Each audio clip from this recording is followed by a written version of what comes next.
Well, my say on this is that the conviction, especially of the former governor of Plateau State, who is also a service senator on the platform of our party, who is a very good friend of mine, is that it debunks the unfounded allegations of the opposition that as soon as a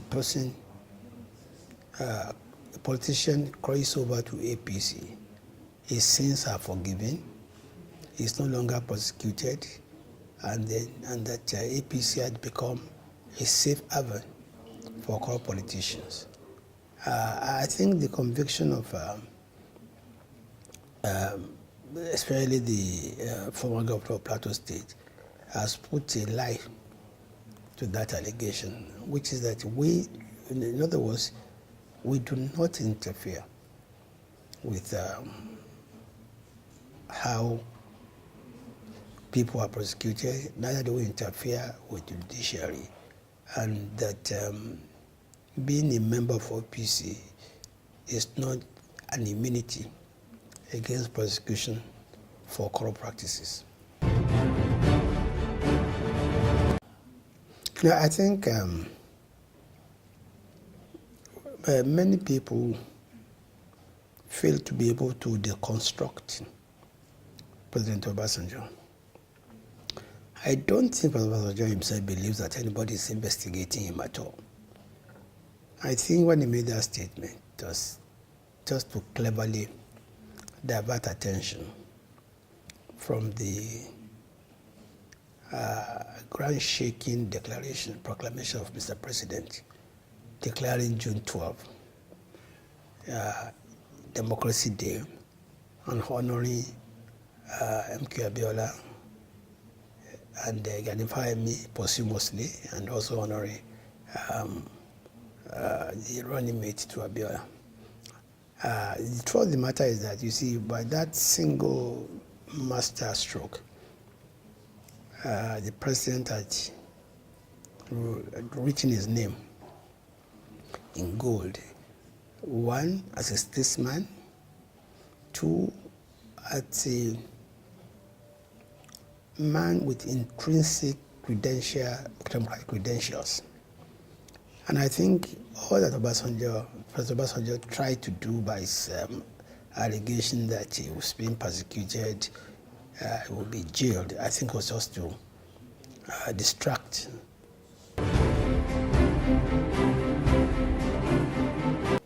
I wouldn't know, frankly speaking, I wouldn't know.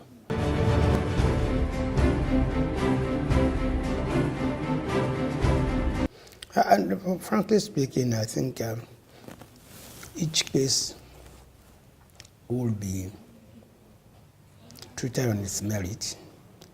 If Dr. Adadevoh deserves an award, I'm sure that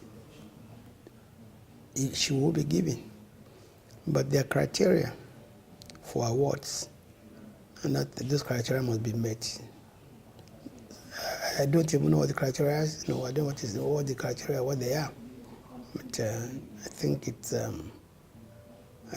due process and diligence will be taken into account. But clearly, whoever deserves a national award and is brought to the attention of Mr. President, I'm sure we'll look at it, and look at the extant laws and the circumstances, and if he or she deserves it, I think we'll be given.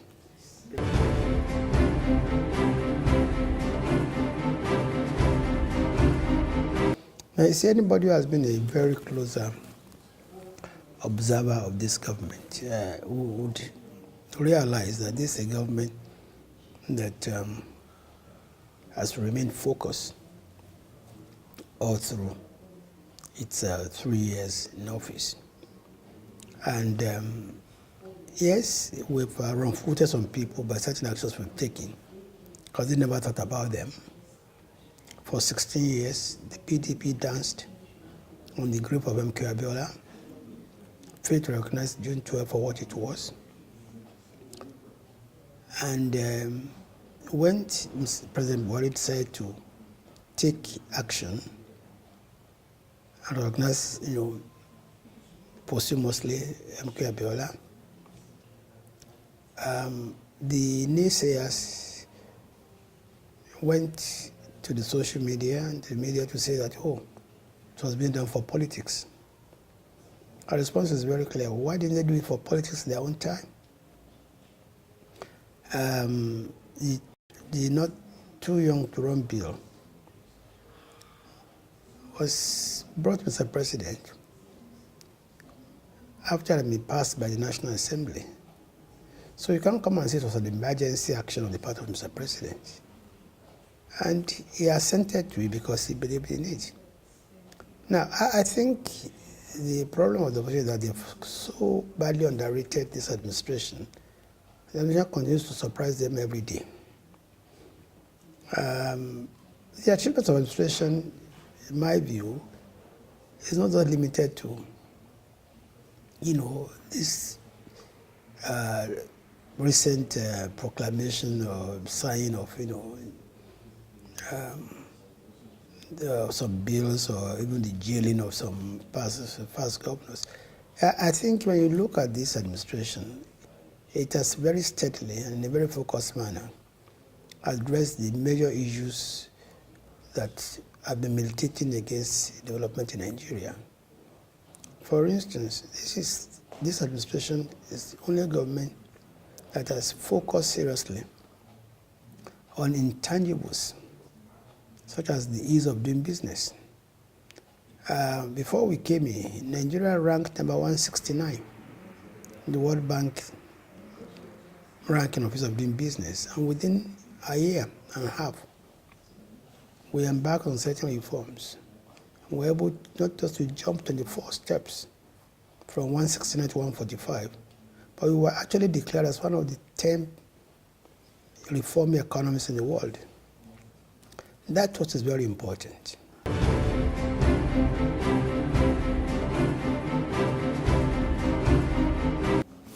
You see, my position is very simple. You need to know where we are coming from and where we are today to appreciate what the government has done, both in creating employment and also in reducing poverty. When we came in on the 29th of May 2015, our economy was headed for recession. In 2011, our GDP was 5.3%. By 2015, it had nosedived to 2.5. So it was not a surprise that by the second quarter of 2016, we were technically in recession. But what did we do? What we did was to brace up and take certain decisions, notably our economic recovery and growth plan, to bring back the economy on track. And within 2 quarters, we were able to come out of recession. Not that alone. We did this at a time when the oil price was under $50 or $60 a barrel.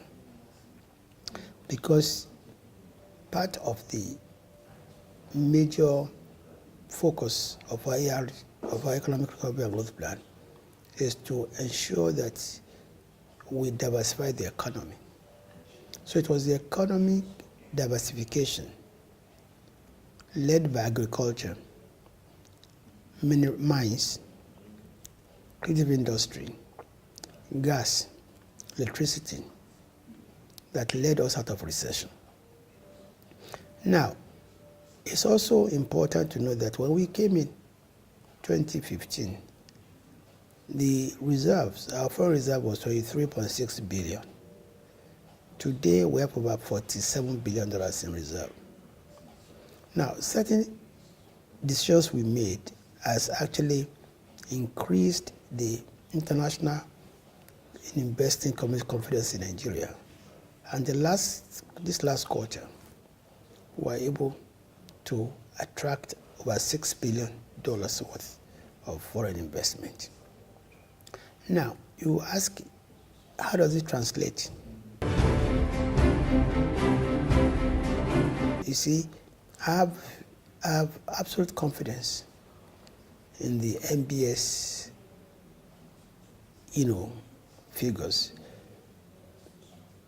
But we also need to be able to interpret MBS figures. Now, because the question is, how come, if these achievements that we're speaking about are true, how come that there's still poverty and unemployment? And my answer is, it depends on where you're looking at it.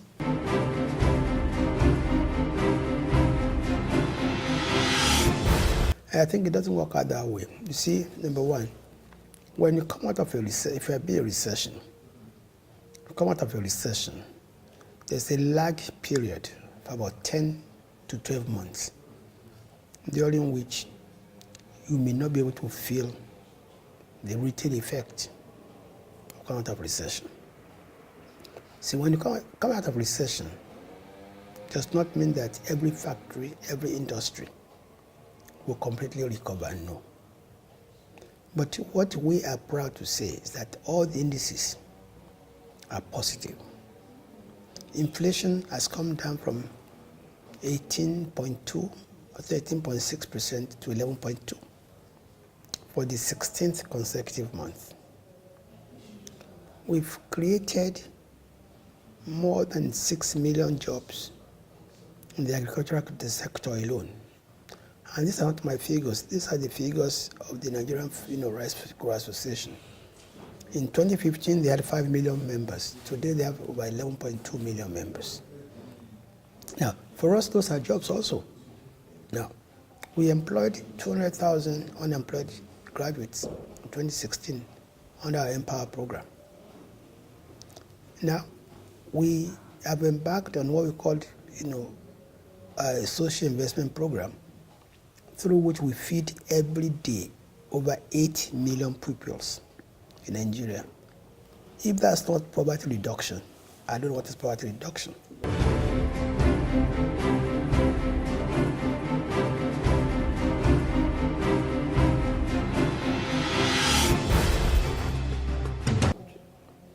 I think INEC is the statutory body, statutory responsibility of monitoring campaign expenditure.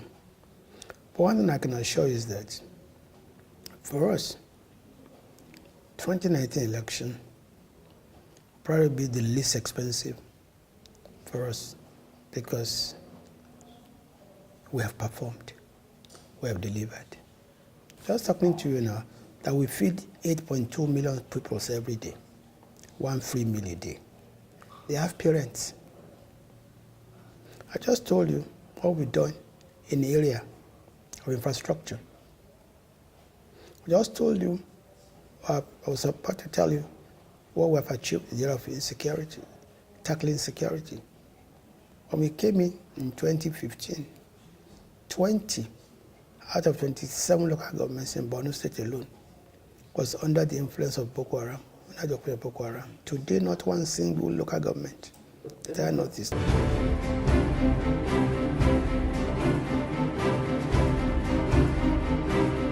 Also, you see, number one, you see people speak out of emotion, not out of facts and figures. They don't even bother to understand the phenomena of, herdsmen and farmers clash. They don't even understand what's responsible. We are dealing with 3 factors: demography, climate change, international terrorism, and pure criminality. Look, in 1960, the population of Nigeria was 45 million.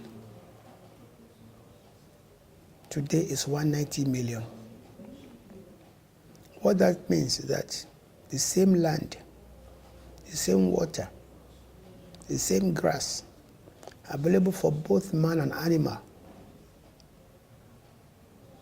In 1960, which was shared by 45 million people, is now being shared by 180 million people. There are bound to be tensions. And take the environment, Lake Chad, which will support 35 million lives from 6 African countries: South African Republic, Niger, Nigeria, Chad, Cameroon.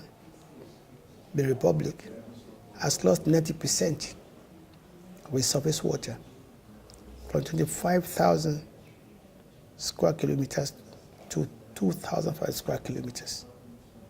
What that means then is that people have to move southwards to look for vegetation.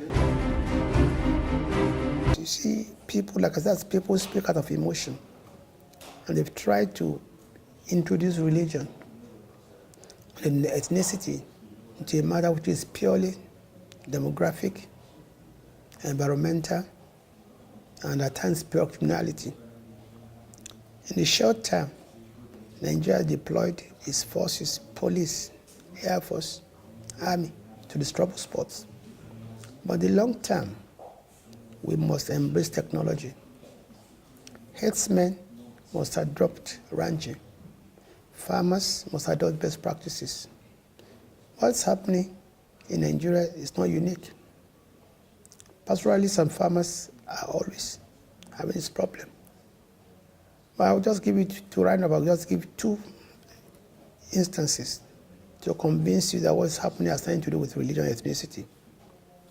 Zamfara has lost more people to cattle rustling than Taraba and Benue State put together. Yet the cattle rustlers are Muslims and Fulani, and the victims are also Muslims and Fulani. So how do you factor religion there? Or take Kebbi State, where 70% of those who are in Kebbi prison today are as a result of herdsmen-farmers clash. Yet both groups, farmers and herdsmen, like Muslims and Fulanis. We should please stop playing very dangerous politics with religion and ethnicity. Why is it that when there are killings in Zamfara, they call them bandits? When there are killings in Benue, they call them herdsmen. We should be very careful, because we have no other country but Nigeria.